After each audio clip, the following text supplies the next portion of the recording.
Okay, guys, I am going to, or I'm making this video to essentially go through the first chapter for sure of the House of Seven Gables.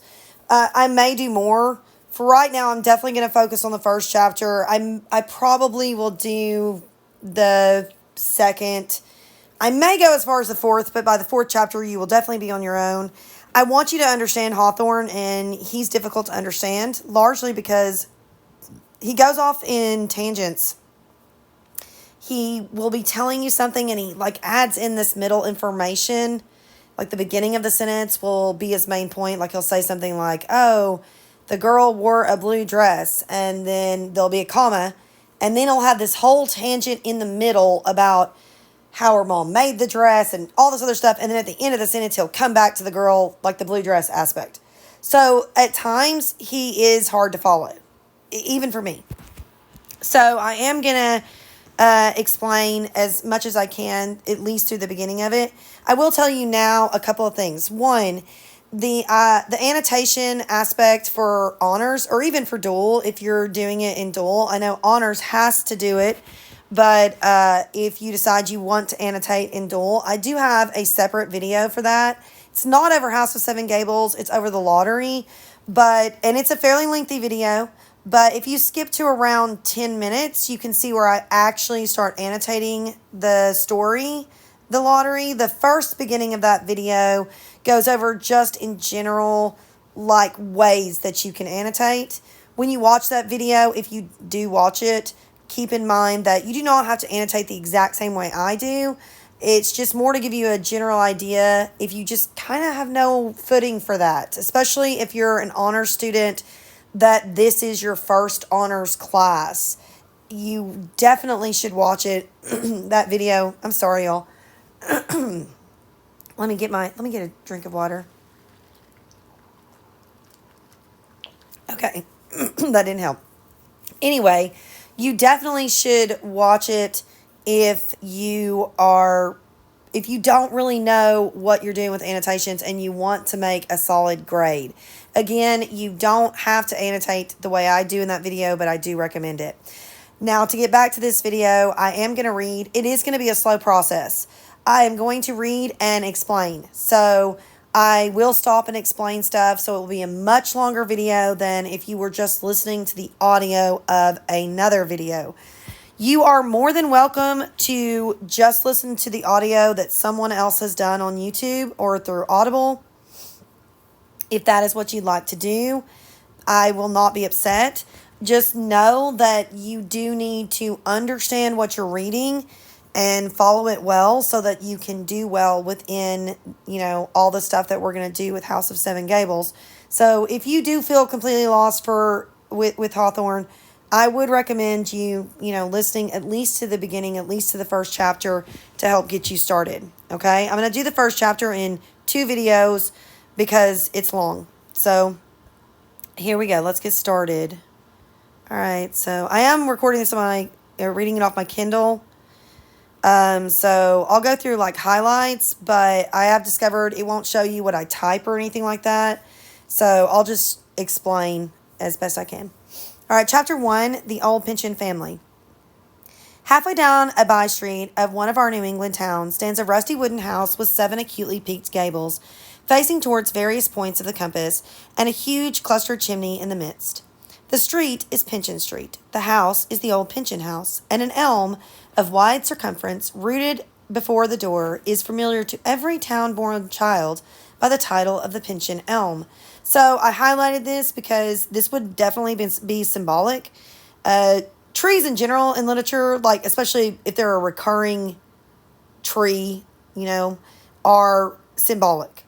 Think about an elm tree in general. It gives you an idea of strength, of deep roots, of something that's lived forever, lasted forever, something very large and powerful. So you kind of have all of that just in the idea of an elm. And it, of course, gives you a sense of the family and how the family was viewed and their life. So I did highlight it. With your annotations, you should be doing that and, of course, making notes. Like I said, I can't show you the notes, but you can see that in the other video if you look at them or look at it. On my occasional visits to the town aforesaid, meaning the town I just mentioned, I seldom failed to turn down Pinchin Street for the sake of passing through the shadow of these two antiquities, the great elm tree and the weather-beaten edifice, meaning the house. The aspect of the venerable mansion has always affected me like a human countenance, bearing the traces not merely of outward storm and sunshine, but expressive also of the long lapse of mortal life and accompanying vicissitudes that have passed within. Meaning, he has always noticed the house itself almost being lifelike in a sense. It's been there forever, and it's really representative of its long life, and of course the family within it and the time periods that it's been left empty. Were these to be worthily recounted, they would form a narrative of no small interest and instruction, and possessing, moreover, a certain remarkable unity, which might almost seem the result of artistic arrangement. But the story would include a chain of events extending over the better part of 2 centuries, and, written out with reasonable amplitude, would fill a bigger folio volume or a longer series of duodecimos than could prudently be appropriated to the annals of all New England during a similar period.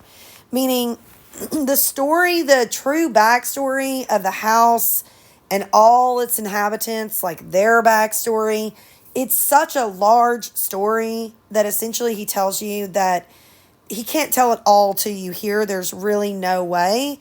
It's such a large story that it would encompass a larger piece of work that would fit in any, when he says annals, any like group of books within all of New England during a similar time period. So he's not going to tell you the entire backstory. He's going to try to narrow it down as much as possible. Meaning the narrator. It consequently becomes imperative to make short work with most of the traditionary lore of which the old pension house, otherwise known as the House of Seven Gables, has been the theme. With a brief sketch, therefore, of the circumstances amid which the foundation of the house was laid, and a rapid glimpse at its quaint exterior as it grew black in the prevalent east wind, pointing to, here and there, at some spot of more verdant mossiness on its roof and walls, we shall commence the real action of our tale at an epoch not very remote from the present day. Okay, this is a really good example of Hawthorne going on a tangent.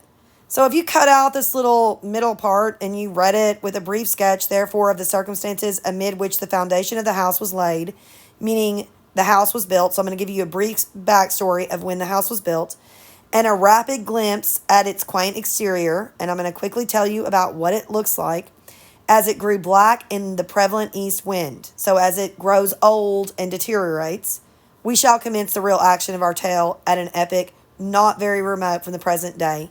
Meaning we'll commence or we'll start our story of our tale at an epoch. When he says epoch, he means era or time period. We don't really use the word epoch that much anymore. Not too far from the present day. Now keep in mind, his present day is different than ours. So this middle part is just talking about how the house has kind of been overgrown by nature and is deteriorating. Again, this middle part that I've highlighted is what I was talking about when I say that that's what makes Hawthorne hard to follow, is he goes off in the middle and adds in extra information that it just makes it hard to keep them together sometimes. Still, there will be a connection with the long past, a reference to forgotten events and personages. I'm sorry, I struggle with that word every time. It means people. And to manners, feelings, and opinions, almost or wholly obsolete, which, if adequately translated to the reader, would serve to illustrate how much of old material goes to make up the freshest novelty of human life. So when he talks about the idea of forgotten events, of personages, and manners, feelings, and opinions wholly obsolete, when he talks about that idea, he's referencing the fact that a lot of the characters within this story really heavily focus on opinions and beliefs that even within this story are outdated. They're obsolete. No one cares about those ideas anymore.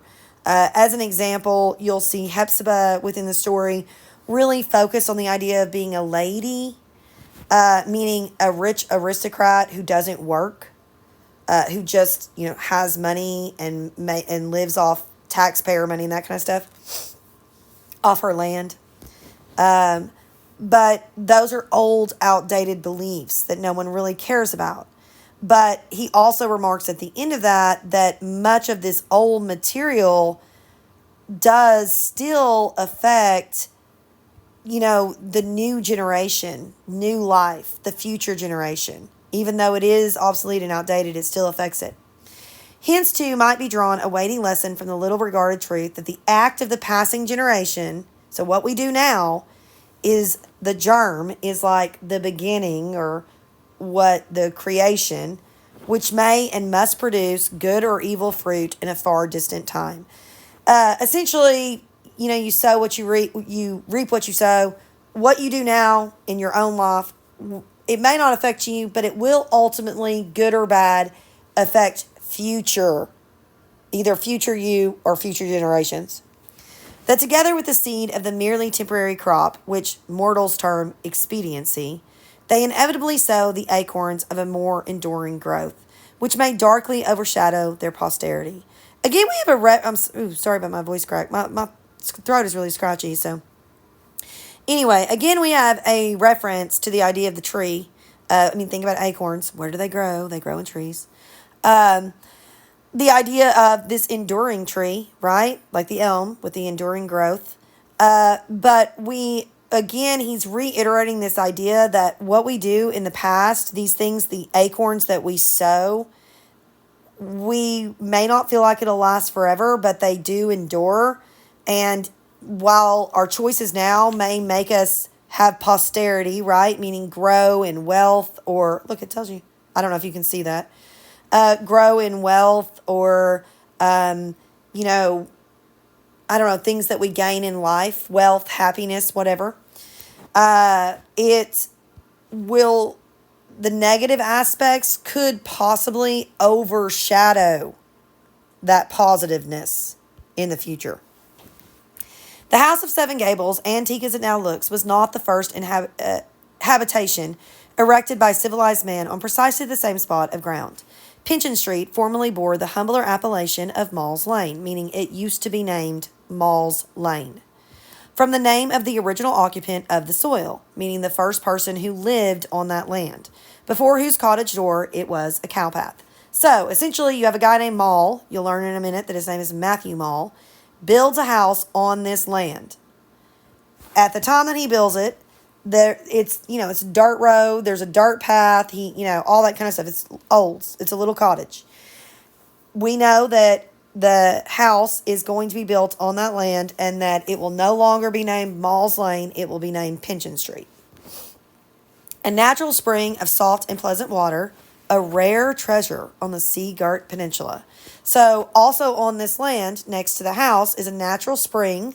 Think like in our world, in the, redneck East Texas, a little stream, right? Little river of soft and pleasant water. So the water in the spring tastes really good. And remember, at this time period, they didn't have indoor plumbing. So the spring next to the cottage would be how the people who lived within the cottage would get their drinking water, the water in which they washed or bathed themselves, all that good stuff. Where the Puritan settlement was made, had early induced Matthew Mall to build a hut. So Matthew Mall actually builds his hut on this land because of the spring itself, because the spring has such beautifully good tasting water. Shaggy with thatch at this point, although somewhat too remote from what was now the center of the village, in the growth of the town.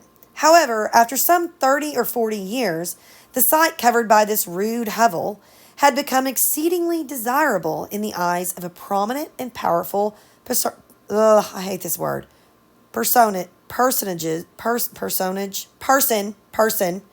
who asserted plausible claims to the proprietorship of this and a large adjacent tract of land on the strength of a grant from the legislator. So, his land, after about 30 or 40 years that he's built his little hut on, Matthew Mall's land, has now become really desirable to a prominent, super, obviously I don't know if you can see the dictionary, but an important, right, person and powerful personage who asserted plausible claims, meaning this prominent or powerful person within the Salem community claims that Matthew Mall's land, where his hut is built, belongs not to Matthew Mall, but to this prominent person. He also claims that a large adjacent tract, okay, meaning a large area of land next to Matthew Mall's land, is also his. Now, we don't know who this prominent person is yet, but you'll learn very soon. And that he got it from a grant from the legislature. Colonel Pynchon is the guy's name. The claimant, the person who claims the land is his, as we gather from whatever traits of him are preserved, was characterized by an iron energy of purpose. Matthew Mall, on the other hand, though an obscure man, meaning he wasn't anybody in the community, was stubborn in the defense of what he considered his right, and for several years he succeeded in protecting the acre or two of earth which, with his own toil, he had hewn out of the primeval forest to be his garden ground and homestead. I'm sorry, I had to take a drink of water. No written record of this dispute is known to be in existence. Our acquaintance with the whole subject is derived chiefly from tradition. Tradition meaning when and he's going to reference this several times. When he talks about the idea of it being from tradition, he means that it was passed down by word of mouth.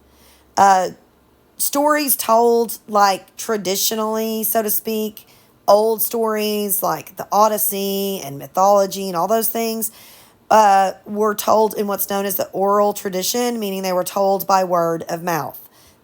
People didn't originally write them down. They passed them down from person to person by telling them. You know, a father tells his son, who tells his son, so on and so forth. It would be bold, therefore, and possibly unjust to venture a decisive opinion as to its merits. So something to note here, because he says it's a story from tradition and they have nothing on paper about it, is that it does make the story itself very unreliable. So you saw this idea in your essay prompt at the beginning of the year. This is the epitome of something that's unreliable. When a narrator says, oh, yeah, there's no real facts to back this up, I kind of just heard this from somebody who heard this from somebody who heard this from somebody, you immediately have to question what's true and what's not, what's real and what's not. The narrator wants you to question that. As you go along, we'll talk more about this because you'll see the same idea within Hepzibah of what's real and what's not, what's true and what's not, what should we believe and what should we disregard. Although it appears to have been at least a matter of doubt whether Colonel Pynchon's claim were not unduly stretched, meaning he was kind of stretching how much land he actually owned, in order to make it cover the small metes and bounds of Matthew Mall. What greatly strengthens such a suspicion is the fact that this controversy between two ill-matched antagonists, ill-matched because Colonel Pynchon is super, he's prominent in the community, meaning you got an aristocrat who has money, who has connections, all that kind of stuff, versus, not to be rude, but what would be considered a nobody, a guy who works the land, a tradesman, someone of a lower class, that kind of stuff. At a period, moreover, laud as we may, when the personal influence had far more weight than now, which is kind of ironic because I disagree, remained for years undecided and came to close only with the death of the party accompanying the disputed soil. Meaning the only thing that brought this whole thing to a close, the dispute between Matthew Mall and Colonel Pynchon over this land, was that Matthew Mall dies. The mode of his death, too, affects the mind differently in our day from what it did a century and a half ago. I'm going to cough. Hold on. Sorry. Meaning they thought differently about it then than they do now. It was a death that blasted with strange horror the humble name of the dweller in the cottage and made it seem almost a religious act to drive the plow over the little area of his habitation and obliterate his place in memory from among men. Meaning the way that he died was kind of so terrible that it almost seems like sacrilegious that he was wiped from the earth. Old Matthew Mall, in a word, was executed for the crime of witchcraft. He was one of the martyrs to that terrible delusion, which should teach us, among its other morals, that the influential classes, talking about the upper class, rich class, aristocracy, and those who take upon themselves to be leaders of the people, are fully liable to all the passionate error that has ever characterized the maddest mob. Meaning, it doesn't matter how intelligent you are, how well off you are, you're just as likely to make really bad judgments and follow the terrible mob. Clergymen, judges, statesmen, the wisest, calmest, holiest persons of their day, stood in the inner circle round about the gallows, loudest to applaud the work of blood, latest to confess themselves miserably deceived. If any one part of their proceedings can be said to deserve less blame than another, it was the singular indiscrimination with which they persecuted not merely the poor and aged, as informal judicial massacres, but people of all ranks. Meaning, the only really redeeming factor the whole thing had was that they didn't just discriminate, like attack or accuse like lower class of being witches. They actually attacked fellow aristocracy. They didn't discriminate. As you know from what we talked about in class, they had, women, children, no one, everyone was at risk. Their own equals, brethren, and wives. Amid the disorder of such various ruin, it is not strange that a man of inconsiderable note, like Maul, meaning kind of a nobody, should have trodden the martyr's path to the hill of execution almost unremarked in the throng of his fellow sufferers. But in after days, meaning after he had been executed, when the frenzy of that hideous epic had subsided, it was remembered how loudly Colonel Pynchon had joined in the general cry to purge the land from witchcraft, nor did it fail to be whispered that there was an invidious acrimony in the zeal with which he had sought the condemnation of Matthew Mall. So after the fact, everybody's thinking about it, and they start saying, Colonel Pynchon was really loud and like in the forefront of let's get rid of Matthew Mall because, he's a terrible person. He's a witch. Everybody kind of is like, I wonder if it was for the land. Like they're all looking back on it and questioning it. It was well known that the victim had recognized, meaning Mall, had recognized the bitterness of personal enmity in his prosecutor's conduct towards him, and that he declared himself haunted to death for his spoil, meaning he was constantly attacked by Colonel Pynchon, and when he's talking about his spoil, it's for his land.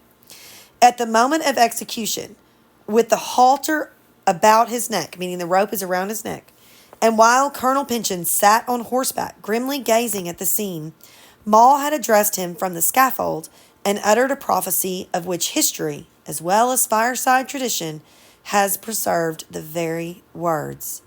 God, said the dying man, pointing his finger with a ghastly look at the undismayed countenance of his enemy, God will give him blood to drink. Afterward, the reputed wizard's death, his humble homestead had fallen an easy spoil into Colonel Pynchon's grasp.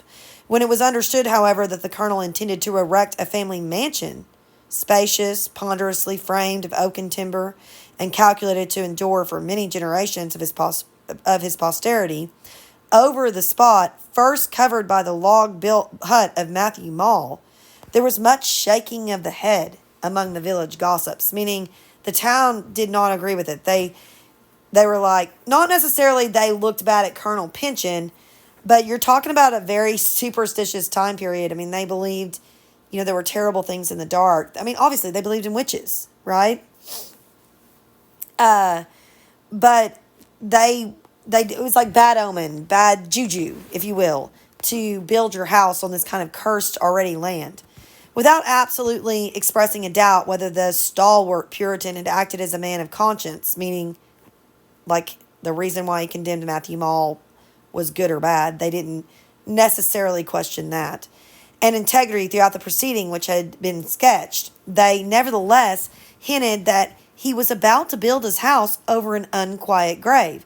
So they didn't necessarily question like Colonel Pynchon's you know, uh, behavior during Matthew Mall's trial, but they were like, what is this guy doing?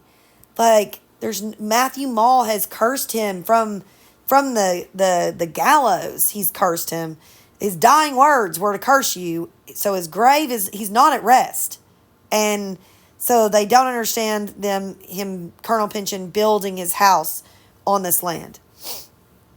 His home, talking about Colonel Pynchon, would include the home of the dead and buried wizard, talking about Matthew Mall, and would thus afford the ghost of the latter a kind of privilege to haunt its new apartments and the chambers into which future bridegrooms, that's husbands, were to lead their brides, and where children of the Pynchon blood were to be born. The terror and ugliness of Mall's crime and the wretchedness of his punishment would darken the freshly plastered walls and infect them early with the scent of an old and melancholy house. Why then? Why so much of the soil around him was bestrewn with the virgin forest leaves? Why should Colonel Pynchon prefer a site that had already been accursed? This little break that he does in the middle, again, we have another tangent, right? When he references this part about why so much of soil around him, they're talking about why did he want to build his house on this 1 acre, which is not a large, tract of land, Why focus on it so much when there's all this kind of open land around him that when they say is white or bestrewn with virgin forest, untouched forest, and it's not cursed. It's not on cursed land. Why would he want to build his house on this, kind of cursed spot over building his house on land that didn't have that same kind of history? They didn't understand it. But the Puritan soldier and magistrate was not a man to be turned aside from his well-considered scheme, either by dread of the wizard's ghost or by flimsy sentimentalities of any kind. So he didn't really think much of this whole idea of the curse. He kind of ignored it. Like, it's stupid, is kind of what he thinks. And, he's a strong man. He was a soldier. He's not going to be turned aside. When they talk about his well-considered scheme, he's been thinking about this for a while. However, specious. Had he been told of a bad heir, it might have moved him somewhat. But he was ready to encounter an evil spirit on his own ground. Endowed with common sense as massive and hard as blocks of granite, fastened together by stern rigidity of purpose, as with iron clamps, he followed out his original design, probably without as much as imagining an objection to it. On the score of delicacy or any scrupulousness, which a finer sensibility might have taught him, the colonel, like most of his breed and generation, was impenetrable, meaning he didn't really care what other people thought. He's very entitled, used to getting his way, what he wants. So he doesn't really care. He's never really learned that lesson of being concerned with, this lamb was ripped from this guy and he was hung at the gallows for witchcraft, which he didn't deserve. He doesn't care about any of that.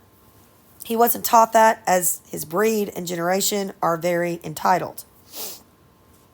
He therefore dug his cellar and laid the deep foundations of his mansion on the square of earth whence Matthew Mall, 40 years before, had first swept away the fallen leaves. It was a curious and, as some people thought, an ominous fact that very soon after the workmen began their operations, the spring of water. Okay, remember this? This was why Matthew Mall moved to the land, remember? It is a natural spring of soft and pleasant water. That's why he moved there. But now, the spring of water, above mentioned, entirely lost the deliciousness of its pristine quality. So it turns bad. Which this is, just so you know, super symbolic. Think about everything with water. Think about what water does, right? It cleanses you. Think about if you get baptized in the church. What are you dunked in? Water. All kinds of, just think about all the things, just in general, that water, connects to. And that should help you with the symbolism of it here.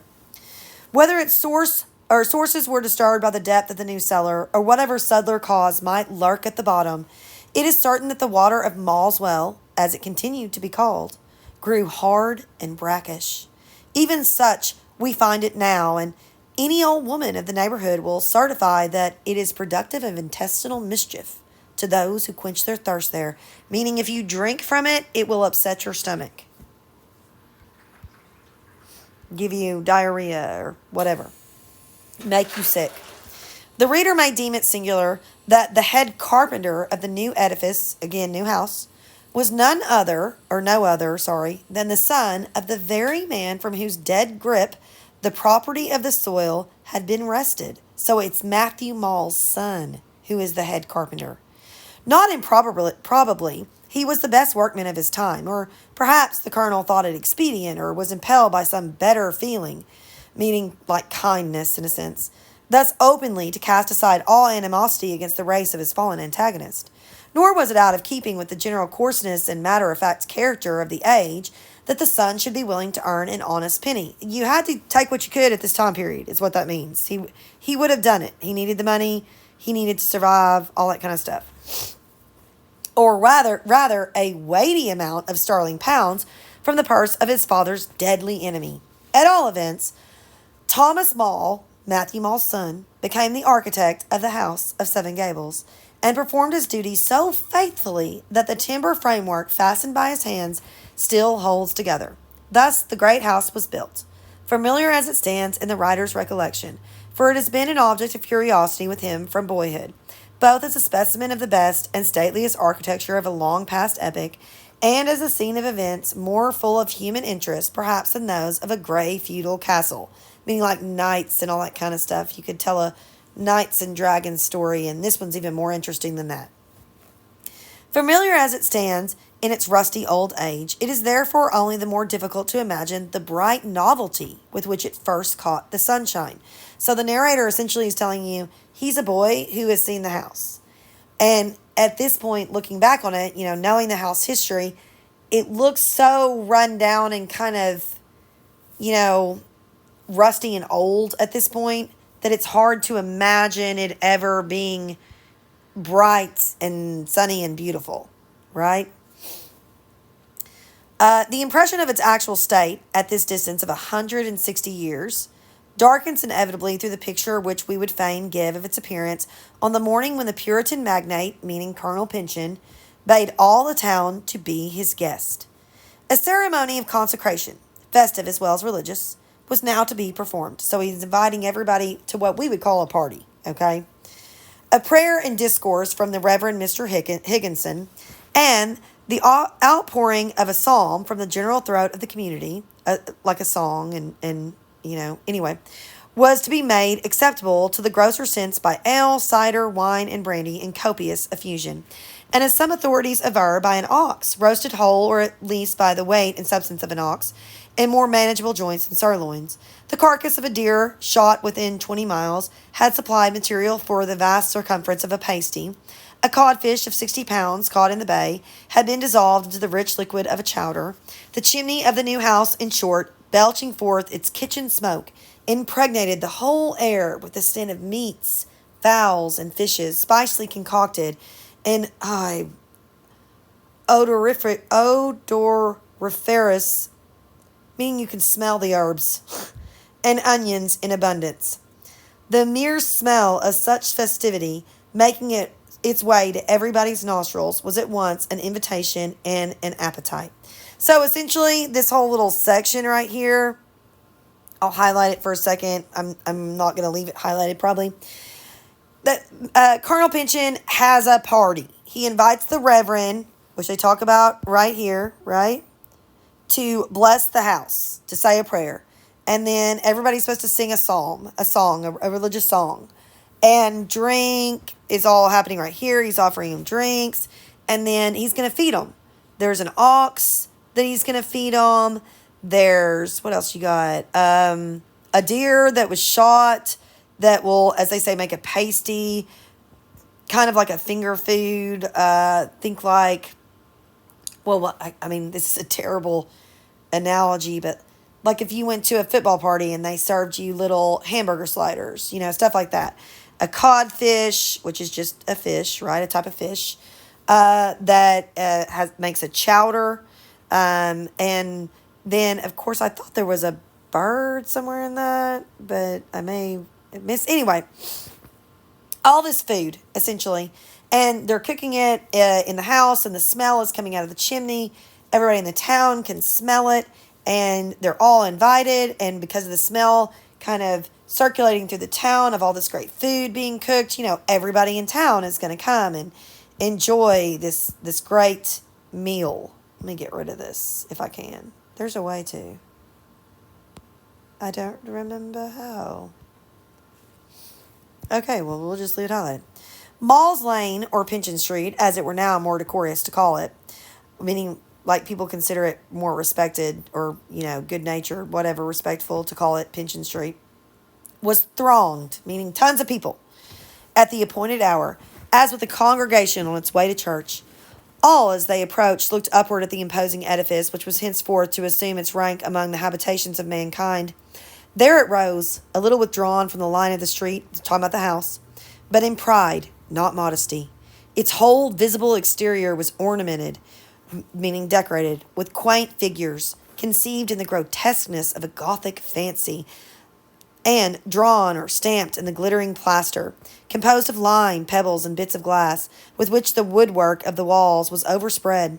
On every side, the Seven Gables pointed sharply towards the sky and presented the aspect of a whole sisterhood of edifices, meaning the house is so large that looking up at it, one, it's beautifully decorated with all this, when it says Gothic statues, Gothic fancy, you need to think old school, not gargoyles, but in a sense, when you think of like Hunchback of Notre Dame, that kind of like the church he's in that animated movie, like that kind of look. It's got that kind of look on the outside and is decorated in a similar type of look, right?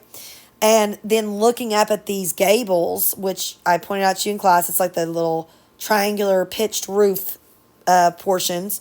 They're so large and kind of spread out that it almost appears as though there are 7 houses in one, breathing through the spiracles of one great chimney. The many lattices with their small diamond-shaped panes admitted the sunlight into hall and chamber, while nevertheless the second story, projecting far over the base and itself retiring beneath the third, threw a shadowy and thoughtful gloom into the lower rooms. Carved gloves of wood were affixed under the jutting stories. Little spiral rods of iron beautified each of the 7 peaks. On the triangular portion of the gable that fronted next the street was a dial, put up that very morning, and on which the sun was still marking the passage of the first bright hour in a history that was not destined to be all so bright. So they put a sundial on the top of it. If you don't know what a sundial is, you can look it up. They used to use them to tell time. All around were scattered shavings, chips, shingles, and broken halves of bricks. These, together with the lately turned earth, on which the grass had not begun to grow, contributed to the impression of strangeness and novelty proper to a house that had not yet its place to make among men's daily interest. What he's referencing here is the idea that on one hand, right, you've got this whole beautiful house, right, that you see here. I wish I could find how to delete oh, maybe that's it. Anyway, that you see here. But then weirdly kind of juxtaposed with it or stuck next to it in a sense is all this, if you will, trash, right? You've got the scattered shavings and chips and shingles and bricks, broken bricks, and essentially all the leftover crud from the construction of the house. And so on one end, you have this beautiful, almost like artwork of a house next to all this discarded trash. And so it creates a very strange dichotomy between the two. This old discarded trash with this new beautiful aspect. Of course, keep in mind the symbolism there, right? This old discarded Matthew Mall and what he built on it versus, the Pynchon family. Anyway, the principal entrance, meaning the main entrance, which had almost the breadth of a church door, so it's super wide main entrance, was in the angle between the two front gables, and was covered by an open porch, with benches beneath its shelter. Under this arched doorway, scraping their feet on the unworn threshold, now trod the clergymen, the elders, the magistrates, the deacons, and whatever of aristocracy there was in town or country. Thither, too, thronged the plebeian classes, as freely as their betters, and in larger number. So aristocracy, you're talking the rich, people who have, titles like the clergymen and the elders and all that kind of stuff. Most of them don't work. They either live off their title or they own land and they charge taxes or they charge fees for people to live or work on their land.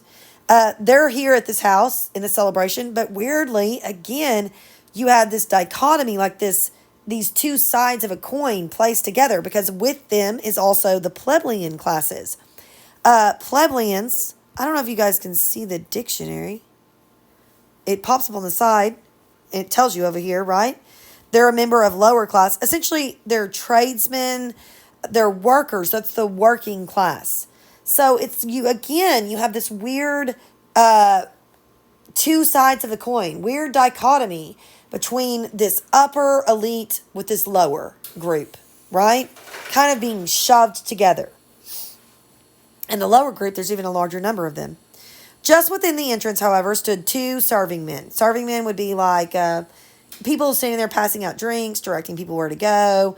Think like a butler, right? Pointing some of the guests to the neighborhood of the kitchen, that would be where the lower class go, and ushering others into the statelier rooms. This would be where they're pointing the upper class to go. Hospitable alike to all, but still with a scrutinizing regard to the high or low degree of each. Velvet garments, somber but rich, stiffly plaited ruffs, that's like their collar, and bands, embroidered gloves, venerable beards, the mien and countenance of authority, made it easy to distinguish the gentlemen of worship at this period from the tradesmen. So, meaning the way they were dressed made it easy to distinguish the aristocracy from the lower class, working class. With his at this period from the tradesman, with his plodding air, or the laborer in his leathern jerkin, stealing awe-stricken into the house which he had perhaps helped to build. One inauspicious circumstance, so one event that kind of caught everybody's attention, there was, which awakened a hardly concealed displeasure. So everybody's also kind of unhappy about it. In the breast of a few of the more punctilious visitors, like earlier arrivers. The founder of this stately mansion, a gentleman noted for the square and ponderous courtesy of his demeanor, ought surely to have stood in his own hall, and to have had offered the first welcome to many eminent personages, people, as here presented themselves in honor of his solemn festival. Essentially what they're saying here is the founder, right? They're talking about the idea that Colonel Pynchon doesn't no one's seen him. He's supposed to be there. You would expect him, right? Because he's a gentleman, to be there to greet his visitors, everyone he's invited to his home. But no one's seen him.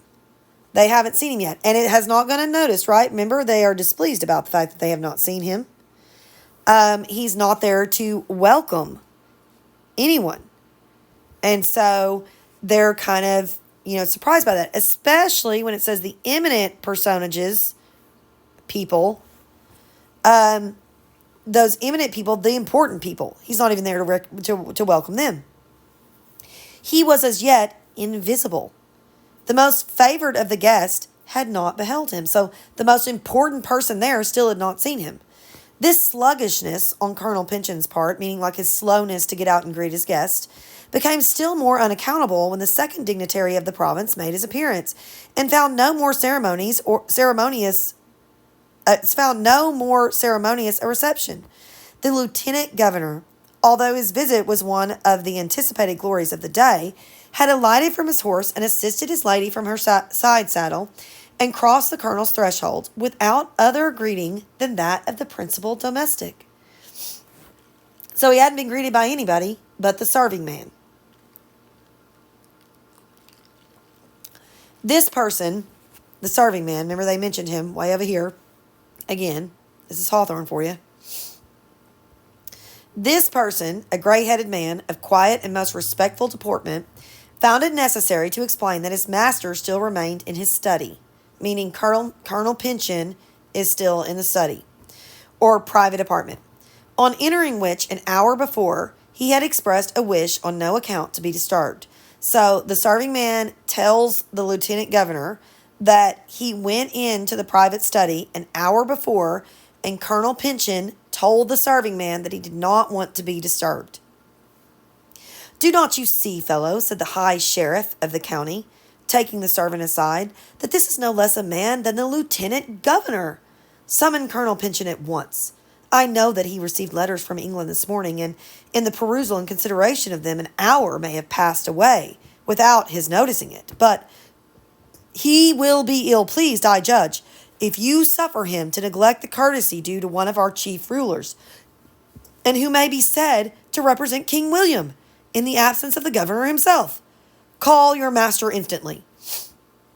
So the sheriff pulls aside this serving man, a.k.a. the butler, and says he knows that Colonel Pynchon got a letter from England, so he's like, yeah, he probably forgot the time going over that letter, but the sheriff says to the butler, "I also know that Colonel Pynchon would not want to miss greeting and welcoming the lieutenant governor, as the lieutenant governor would be like a representative of King William."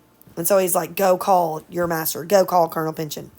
And the serving man, or a.k.a. butler, replies, "Nay, please, your worship." So he's like, "No, please, sir," answered the man in much perplexity, but with a backwardness that strikingly indicated the hard and severe character of Colonel Pynchon's domestic rule, meaning how mean Colonel Pynchon is to his workers. "My master's orders were exceeding strict, and as your worship knows, he permits of no discretion in the obedience of those who owe him service. Let who list open yonder door. I dare not, though the governor's own voice should bid me do it." So when he says, "Let me list who open yonder door," he's like, you know what? Whoever wants to go open that door, you have at it. But I am not going in there and bothering him, because this guy is super mean and strict. He told me not to bother him, so I don't care if the governor himself tells me to do it. I'm not doing it. But you guys, you have at it. And then the governor speaks up. He says, "Pooh, Master High Sheriff." So like, "Whatever, Sheriff," cried the lieutenant governor, who had overheard the foregoing discussion and felt himself high enough in station to play a little with his dignity. "I will take the matter into my own hands. It is time that the good colonel came forth to greet his friends, else we shall be apt to suspect that he has taken a sip too much of his canary wine in his extreme deliberation, which cask it were best to broach in honor of the day." So he's like, we're just going to assume he's drunk in there if he doesn't come out and greet us. But since he is so much behindhand, meaning he's so late, I will give him a remembrancer myself, meaning I will remind him myself. Accordingly, with such a tramp of his ponderous riding boots as might of itself have been audible in the remotest of Seven Gables, so like he's so loud, he advanced to the door, which the servant pointed out, and made its new panels re-echo with a loud, free knock. Then, looking round with a smile to the spectators, he awaited a response. As none came, however, he knocked again, but with the same unsatisfactory result as at first. And now, being a trifle choleric, meaning he's annoyed, in his temperament, the lieutenant governor uplifted the heavy hilt of his sword, wherewith he so beat and banged upon the door, that as some of the bystanders whispered, the racket might have disturbed the dead. Of course, this is ironic, right? The dead being Matthew Mole. Be that as it may, it seemed to produce no awakening effect on Colonel Pynchon. When the sound subsided, the silence through the house was deep, dreary, and oppressive, notwithstanding that the tongues of many of the guests had already been loosened by a surreptitious cup or two of wine or spirits. So everybody in the house at this point is listening and watching to this whole debacle. And at this point, they're starting to also gossip and talk about it because, a lot of them have been drinking a little bit. Strange, forsooth, very strange, cried the lieutenant governor, whose smile was changed to a frown. But seeing that our host sets us the good example of forgetting ceremony, meaning seeming that he's being so rude, I shall likewise throw it aside, meaning I will also be rude, and make free to intrude on his privacy.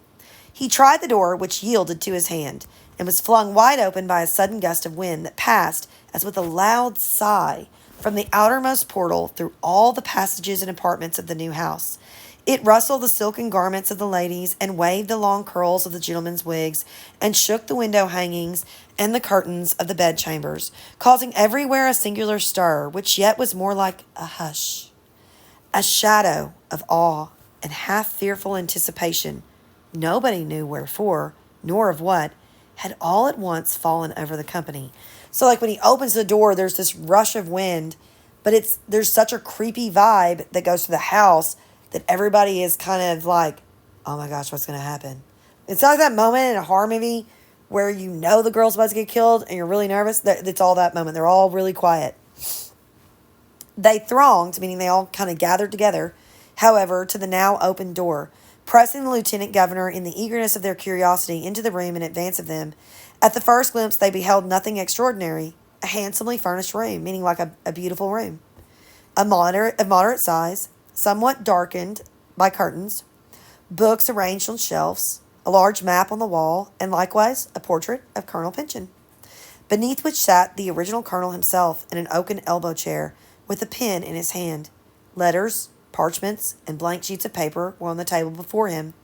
He appeared to gaze at the curious crowd, in front of which stood the lieutenant governor, and there was a frown on his dark and massive countenance like his face, as if sternly resentful of the boldness that impelled them into his private retirement. So he looks almost like he's like, what are you guys doing? Like he has that look. A little boy, the colonel's grandchild, and the only human being that ever dared be familiar with him, meaning to treat the colonel, like how you treat your grandparents. Like your grandparents meet somebody outside and they call them sir and ma'am, whereas you don't call them that, right? Because you're familiar with them. It's that kind of deal. Now made his way among the guests and ran towards the seated figure. Then pausing halfway, he began to shriek with terror. The company, tremulous as the leaves of a tree, again that mention of a tree, right? When all are shaking together, drew nearer and perceived that there was an unnatural distortion in the fixedness of Colonel Pynchon's stare, that there was blood on his ruff, meaning blood on his collar, and that his hoary beard was saturated with it. It was too late to give assistance. The iron-hearted Puritan, the relentless persecutor, the grasping and strong-willed man, was dead. Dead in his new house. There is a tradition, only worth alluding to as lending a tinge of superstitious awe to a scene perhaps gloomy enough without it, that a voice spoke loudly among the guests, the tones of which were like those of old Matthew Mall, the executed wizard. God hath given him blood to drink. So there is something that's passed down. It's considered largely, like most people are like, that's not true. Like it's a superstition. But it has been passed down through the years that when his body was discovered and they realized he was dead, that everyone throughout the house heard a voice that sounded like Matthew Mall echo, God hath given him blood to drink. Thus early had that one guest, the only guest who was certain at one time or another, to find his way into every human dwelling. Thus early had death stepped across the threshold of the house of Seven Gables. Okay, I'm going to stop right there because this is already a long video, and I'll pick it back up in a second one.